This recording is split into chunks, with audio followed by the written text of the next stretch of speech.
All right, ladies and gentlemen, this is Them on the Moon. And let's see how we go here. Okay.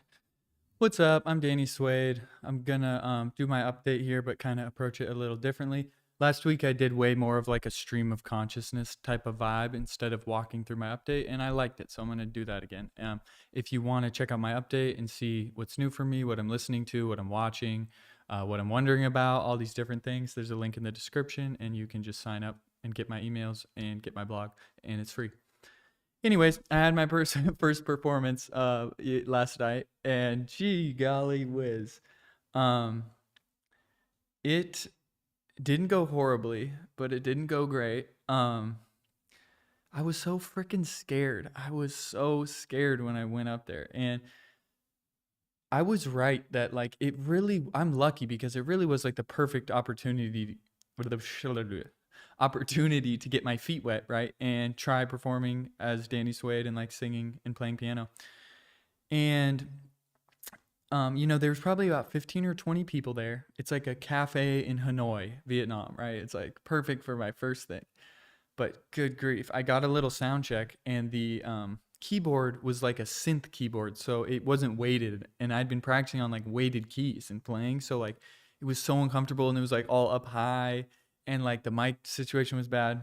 Anyways, I get up there. I played like midway through, so the band played for a while, and then they introduced me, and I went and played, and I did 3 songs, and I was shaking the whole time. My legs were shaking, my hands were shaking. I was so scared. I was just trying to breathe and relax, but I was freaking out, and I was sweating. It was so hot. There was literally sweat dripping off my nose as I was playing, and luckily I somehow kept my like mental composure, and I didn't make any like horrible mistakes. Like I definitely hit some bad notes, but I didn't have any like voice cracks or just wrong chord or like anything horrible. So that was really lucky.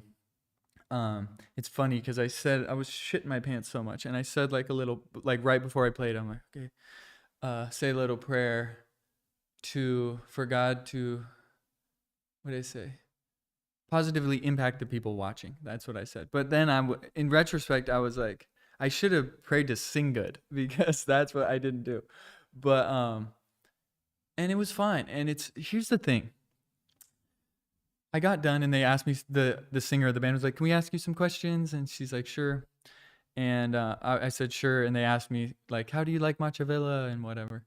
I said it's great. I love it. I'm so happy being here and blah blah blah. But and the other thing is like a lot of people weren't paying attention because it's like a cafe thing. So it's like people aren't always all facing the stage, and like everyone, it just, that's what I was trying to say is like it's such not a big deal, right? It's like such a trivial thing. And here I am like freaking out. Like I was talking to my mom, and I was joking that like you would have thought by my physiological response that I was in D-Day. Like, if I was saying if you if you had me hooked up to like vital signs, right? And you had someone just looking at the readings and having no context of what's happening, you would think I was storming the beaches of Normandy. Like I was like literally freaking out doing this.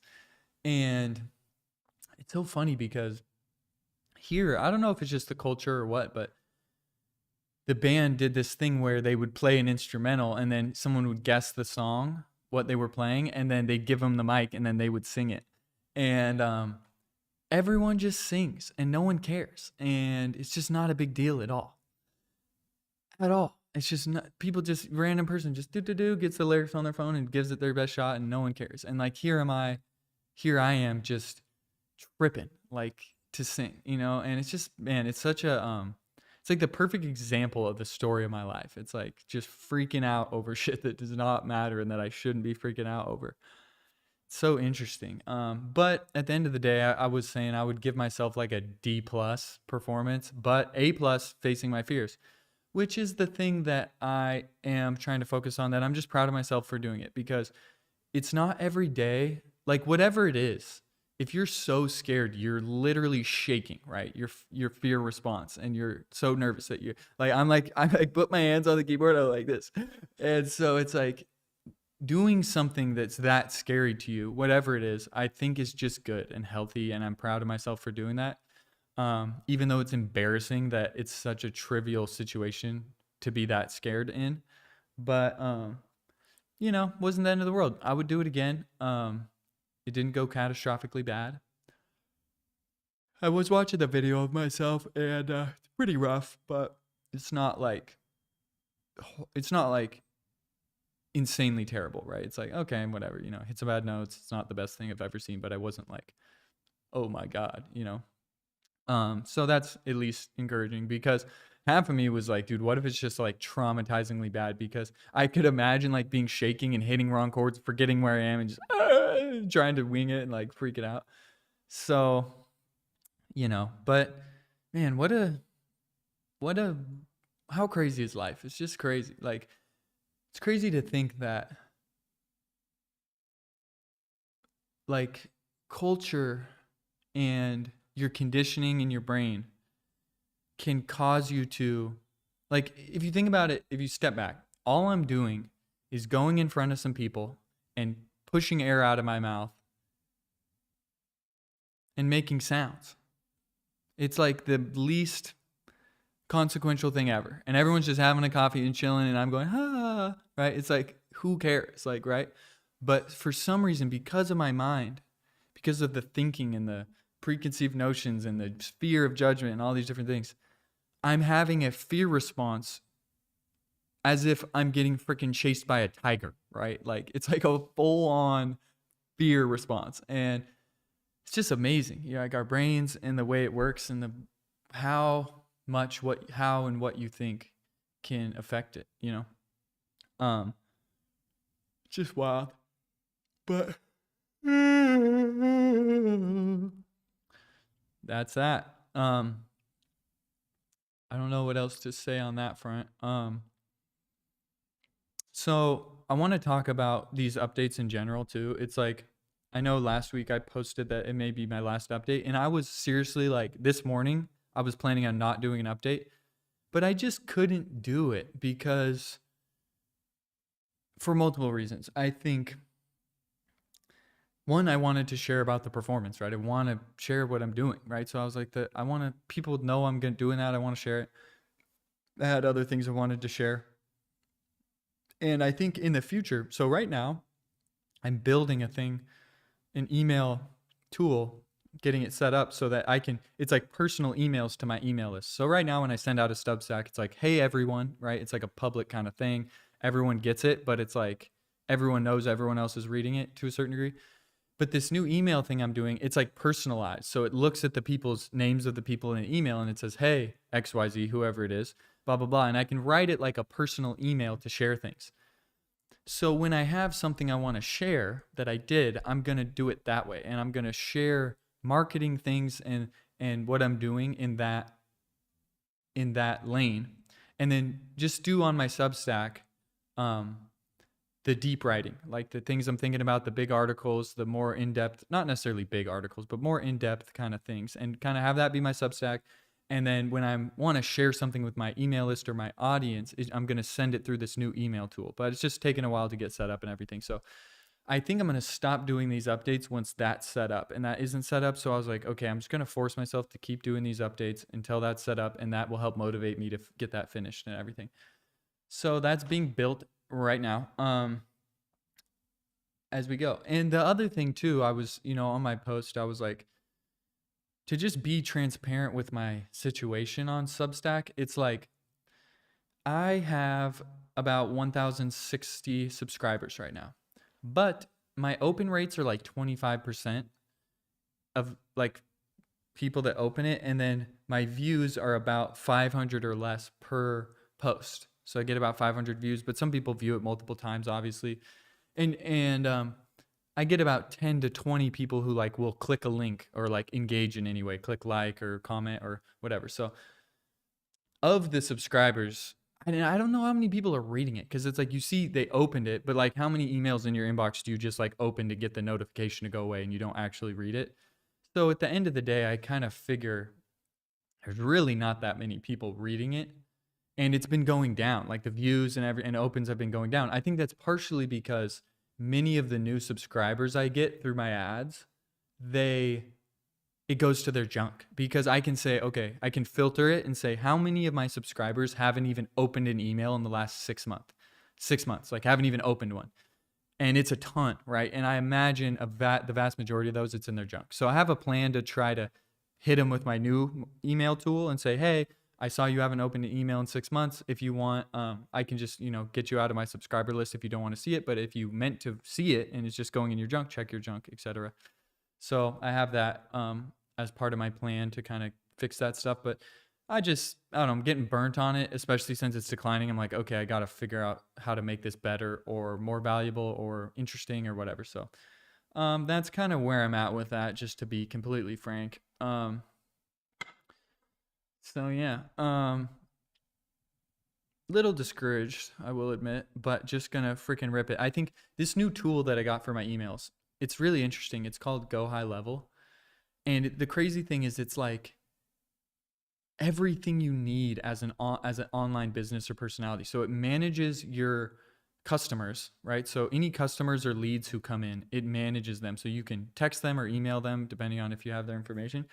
But you can have a meeting booking link through there that's paid. It can process payments. It can set up your website. You can have your website through it. You can have merch through it. You can do all your social media posting through it, which I've been looking at too because I know I'm retired from social media, but I can just post to every social platform at once from the back end of this website without ever going on Instagram. So I've been looking at that. I'm like, okay, I don't want to jump into it too soon, but I'm like, okay, how can I start maybe getting back on social media posting and without having to ever go on to freaking the social media sites and scroll? So I'm looking at that. I don't want to jump back into it too soon, but it's really interesting. So it's like this new thing. It's like a one-stop shop for every freaking thing, right? So it's pretty amazing. So it's just been taking a while to get set up and get figured out, and it's a huge learning curve, but that's what I'm working on. And that's my situation. So that's what it is. I'm gonna freaking pop it zinny. So another thing, Macy is back with me this week, and she came to my performance. And the crazy thing is, she got a nose job. So she shows up. I'm like, "Who are you?" Got a freaking nose job while she was gone. So she looks so different. And man, I've been thinking about that. I was like, how crazy. Like you can just get your nose changed. And the thing is, I don't know her that well, obviously, but like she acts the same, but it comes across differently personality wise because her face is different. So like, because she looks different, the same thing she used to do feel different, like come across different. And I'm like, what the heck? And I was talking to her about nose jobs and everything, and the cost $1,000, $1,000 USD for her nose job, and it's good. It's like solid.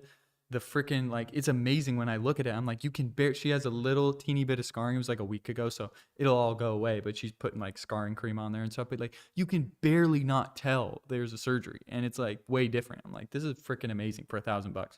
So that's crazy. But she was showing me like the other trending noses. She's like this trending Chinese bump nose that people are getting, and they like take cartilage from behind your ear and like put it at the end of your nose, and like it's just crazy. And it made me think, right, if it's that cheap and they're getting so good at it, it's like I wonder how in the future people are just going to be changing their faces and nose all the time. Man, I'm sick of this nose. Go for a year, I'll get this other Chinese version of the nose or whatever, like, and just switch up their face. But man, it really is just amazing and weird. I'm like, whoa, what the heck? Like, it's just trippy to see. Just different. Like, it's just weird. Like, you don't realize how much, like, your appearance and your nose, for that matter, like, affect your appearance, and then your appearance affect how you come across to someone. Because that was the weirdest thing to me is she would like say stuff or do stuff, and I'm like, that's the same thing you did before when you stayed here, but now it feels different because you look different, and it's just interesting. And not in a bad way, but just different. I'm like, wow, it just changes the tone of it, or like the emotional valence, or like, I don't know how to describe that, honestly, but it's really weird, just interesting, but cool. Science is amazing that they can do that. But she does cosmetics, so she's like, I wanted to get it to, because it's going to be my job and blah, blah, blah. So she does like fillers and stuff like that. The other thing she was showing me is that like they put fillers in girls' ears so their ears stick out more because apparently that makes your face look thinner. So like she showed me the before and this after of this one chick that she did with the fillers and stuff, and like it's a freaking amazing. I'm like, wow, make her ears puffy and like put some fillers in, and then it's like she looks way better. Like I was like, whoa, you know. It obviously gets crazy, you know, but yeah, that's that. What else do I got? I think tomorrow I've been looking for a studio to go to here in Hanoi because I want to tomorrow me and her are doing the gonna finish our song that we made. And I love it. I think it's so good and it cool. And I'm like, okay. The thing about tracking here is I need a better splitter and mic extension because if I record here next to the computer, it's such a booming echo in the room. So it's like there's echo in the vocals, right? And I don't have an isolation thing. And I could probably like make a makeshift one, but I don't have enough room to run the headphones and the mic over there, right? And then I would have to run back and forth from my computer, etc. And then there's tons of construction going on, and it's kind of intermittent. But I was like, it'd be fun to just go into a studio, find a good studio that speaks English, and just track all the vocals, me and her together, and I wouldn't have to worry about engineering, you know? Because having someone to record and comp and pay attention, and you just singing, I love that. So that's what I would do when I'm back in the States. So I'm thinking I'm gonna do that with her tomorrow if I can find a good studio, and then if not, maybe the week after before I leave. So there's that. And then I've got this music video coming up, and I got like the main brief and the pricing. And it's like they're hooking me up. Like they're basically not charging me. It's just paying production fees and some like styling, wardrobe person and some other things, but it's like $2,500. And definitely just gonna go in debt to do it. And it's weird because the idea is really cool. I think there's a ton of potential, but I'm not like feeling like super like this is sick. I have to make this, which is how I felt with some music videos in the past where I'm like I don't feel that way about this idea, and they're kind of taking the reins on some of it, and I'm going to do a lot of the CG and the editing, but um so I'm wondering, I'm like, is that just, you know, I could do a lot with $2,500. Should I spend it on that video? But I've already kind of put this whole thing into motion, so I think I'm just gonna follow through to the best of my ability and really try to dial the ideas and find a way to make myself really excited about it and see what I get, because they're cool ideas, um, and the song is good, I think. So I don't know if people like it that much. It hasn't got like an amazing response, but it's a banger, and I think it will come across really cool in video. And it's also it's also is like if I was gonna do this video in the States, it would cost me like 15 bands or like something crazy, right? Because the camera rentals, the lighting, the studios, the freaking I'm having costume lady design me a costume for one of the scenes, and I'm having a wardrobe person, and I'm having that's gonna give me outfits, like help me look swaggy, and source the outfits and all that kind of stuff. So it's going to be, you know, not like a crazy production, but bigger than I've always done everything like completely by myself. So that's cool. And being able to do that for $2,500 is basically only going to happen in probably Indonesia, you know, or Jakarta, which is where I'm going. Maybe in Thailand or here, but, and it just so happened like when I went to Bali, I was wanting to do a video. So I looked up a million studios and just shot like 15 or 10 or 15 emails, and then just started talking to the different studios about pricing and ideas and send them the song. Well, one of the studios I booked a call with, and it was this dude, Ryan. He's a younger dude. He's like 23, I think. But he says he goes between Bali and Jakarta. But he's like, if you came to Jakarta, we could hook it up. And I talked with him for like an hour of just ideas and just shooting the shit with him. And we just really got along, and it was a good vibe. And he's like, yeah, we'll basically just hook you up because I think you're cool and we'd like to get this in our portfolio and you're dope. So I was like, okay, bet. So I was like, that's a cool opportunity because it's not that often you find someone, at least for me, that like cares about what I do and wants to be involved in any way. Like it's not that common. So I was like, okay, I want to take advantage of that. And like I said, we just got along. I was like, me and this dude see things the same way, and he sees the vision, and it's been cool working with him.